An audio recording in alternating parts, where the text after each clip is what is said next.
नमस्कार दोस्तों, मेरे इस YouTube चैनल पे आप सबों का स्वागत है। ये मेरा सेकंड चैनल है और फर्स्ट चैनल मेरा पामिस्ट्री का है। यदि आप पामिस्ट्री में पामिस्ट्री सीखना चाहते हैं तो मेरे फर्स्ट चैनल को आप चेक कर सकते हो। उसका लिंक मैंने डिस्क्रिप्शन में डाल दिया है, तो आप वहाँ से जाके मेरे फर्स्ट चैनल को चेक कर सकते हो। तो इस चैनल में मैं आपको बताऊँगा कि कुंडली को कैसे देखा जाता है, यानी कि कुंडली का सेशन होगा। ये मेरा सेकंड चैनल। तो आज मैं आपको बेसिक कंसेप्ट दूंगा कुंडली के बारे में। तो आपका समय ज़्यादा ना लेते हुए अपने सेशन को मैं स्टार्ट करता हूं। तो दोस्तों, कुंडली में आपके 12th हाउस होते हैं और हर एक हाउस कुछ ना कुछ रिप्रेजेंट करता है, ठीक है।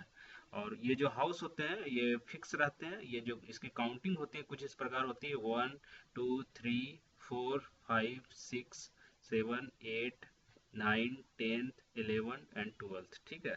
इस प्रकार काउंटिंग होती है हाउस की। और यदि आप नोट करना चाहते हैं आप, तो आप नोट कर सकते हैं। तो आज मैं आपको बताऊंगा कि क्या रिप्रेजेंट करता है, हर एक हाउस क्या रिप्रेजेंट करता है। तो सबसे पहले मैं बात करूंगा फर्स्ट हाउस की। ये रही आपकी फर्स्ट हाउस।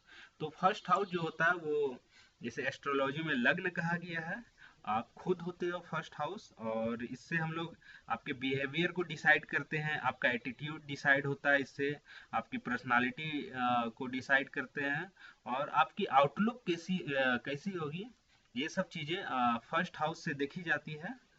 तो चलते हैं सेकेंड हाउस की ओर। ये रही आपकी सेकेंड हाउस। तो सेकेंड हाउस जो होता है ये आपका धन का होता है, कुटुंब का होता है और वाणी का होता है। ये सेकेंड हाउस धन को रिप्रेजेंट करता है, कुटुंब को रिप्रेजेंट करता है और वाणी को रिप्रेजेंट करता है, ठीक है। और जो थर्ड हाउस होता है आपका, ये वाली थर्ड हाउस, ये आपका होता है छोटे भाई बहन का होता है। पराक्रम को इंडिकेट करता है ये थर्ड हाउस, मेहनत को इंडिकेट करता है, छोटी यात्राओं को इंडिकेट करता है। ये सारी चीज जो होती है हम तीसरे घर से देखते हैं, जो कि हो गया छोटे भाई बहन, पराक्रम, मेहनत और छोटी यात्राएं। और यदि फोर्थ हाउस की बात करूं, ये रही आपकी फोर्थ हाउस।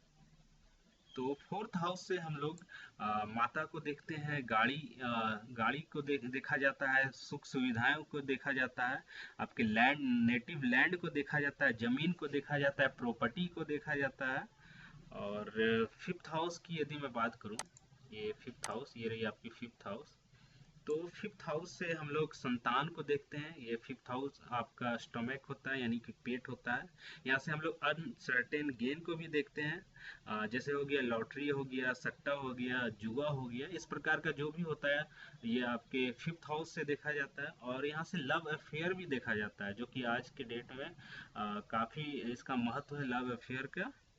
और सिक्स्थ हाउस जो होता है, अच्छा हाउस नहीं होता है। ये रहा आपका सिक्स हाउस, इसे अच्छा हाउस नहीं माना गया। तो सिक्स हाउस से हम लोग रोग को देखते हैं, हाउस ऑफ कंपटीशन रहता है आपके सिक्स हाउस। और लिटिगेशन को देखा जाता है, ऋण को देखा जाता है, शत्रु, एक्सीडेंट और लंबी बीमारियां, ठीक है। तो कहने का मतलब है कि आपका सिक्स हाउस है, छठा भाव जो होता है वो अच्छा नहीं होता है, इसे अच्छा भाव नहीं माना गया एस्ट्रोलॉजी में। तो चलते हैं सातवें भाव की ओर, यानी कि सातवां हाउस की ओर। तो ये रहा आपका सातवां हाउस। तो सातवां हाउस से हम लोग ये जया भाव होता है, ठीक है, जो कि पत्नी का स्थान होता है। यदि आप मेल हो तो ये फीमेल को रिप्रेजेंट करेगा, और यदि आप फीमेल हो तो ये आपके हस्बैंड का हाउस होगा, ठीक है। पार्टनरशिप भी यहीं से देखा जाता है, आपके सेवंथ हाउस से देखा जाता है। डेली वेजेस आपका कैसा रहेगा वो सातवें घर से देखा जाता है। तो ये सब इंडिकेशन आपके सातवें घर से देखी जाती है। और यदि आठवें घर की बात करूं, ये रही आपकी आठवें हाउस। तो आठवें हाउस जो होता है बहुत ही कॉम्प्लिकेटेड हाउस है, ठीक है। ये सीक्रेट रिसर्च, यानी कि यदि आप रिसर्च फील्ड में जाना चाहते हैं तो आपके आठवें हाउस को देखा जाता है। और ससुराल पक्ष का भी ये हाउस होता है, टेंशन का होता है, डिप्रेशन का होता है, एंजाइटी का होता है। ये सब चीज़ें आपके आठवें हाउस से देखा जाता है। और यदि नौवें घर की बात करूं, ये आपकी नाइन्थ हाउस है, जो कि नौवां घर है। तो इस हाउस से हम लोग पिता को देखते हैं, ठीक है। रिलीजन को मानना देखते हैं, यदि कोई व्यक्ति रिलीजन को मानता है या नहीं मानता है, ये नाइन्थ हाउस से पता चलता है। और विदेश यात्रा भी यहीं से देखी जाती है। यानी कि आप विदेश यात्रा करोगे या नहीं करोगे। एस्ट्रोलॉजी में 9th हाउस यानी कि 9वें घर से देखा जाता है। और यदि 10वें घर की बात करूं, ये रही 10th हाउस। तो यहाँ से कर्म देखते हैं, ठीक है। प्रोफेशन को देखा जाता है। 10th हाउस जो होता है आपके प्रोफेशन को देखा जाता है कि आप क्या प्रोफेशन चूज करोगे जिसमें आपको सफलता मिलेगी। कुछ इस प्रकार का इंडिकेशन 10वें घर से देखा जाता है एस्ट्रोलॉजी में, ठीक है। तो यदि 11th हाउस की बात करूं, ये रही आपकी 11th हाउस। तो 11th हाउस से बड़े भाई बहन को देखा जाता है, ठीक है। लाभ भी देखा जाता है और आपका फुलफिलमेंट ऑफ डिजायर भी देखा जाता है आपका 11th हाउस से, जो कि इच्छा पूर्ति, आपकी क्या इच्छा है वो 11th हाउस से देखी जाती है। छोटी मोटी बीमारी भी आपके 11वें घर से देखी जाती है। तो ये सब चीज़ें आपके 11वें घर से देखी जाती है। और यदि 12वें घर की बात करूं, 12th हाउस की, ये रही आपकी सबसे लास्ट जो हाउस होती है 12th हाउस होती है।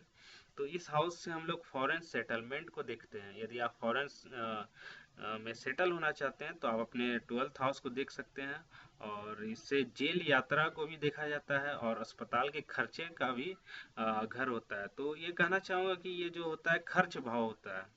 तो यदि आप याद करना चाहते हो तो मैं एक लाइन में मैं बता देता हूँ। फर्स्ट भाव भाव को तन भाव कहा जाता है, आप नोट कर लो।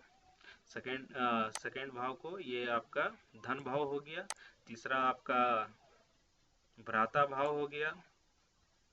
चौथा आपका माता भाव हो गया। पांचवा आपका संतान भाव हो गया। छठा आपका रोग भाव हो गया। सातवां आपका दाम्पत्य सुख हो गया। आठवां आपका मृत्यु भाव हो गया। नौमा आपका भाग्य, जो आपका भाग्य भाव हो गया, कितने आप फॉर्चून है, कितने आप लकी हैं, ये सब चीज़ 9th हाउस से देखी जाती है। और 10वां आपका कर्म भाव हो गया। 11वां आपका लाभ भाव हो गया। और 12वां जो होता है आपका खर्च भाव होता है।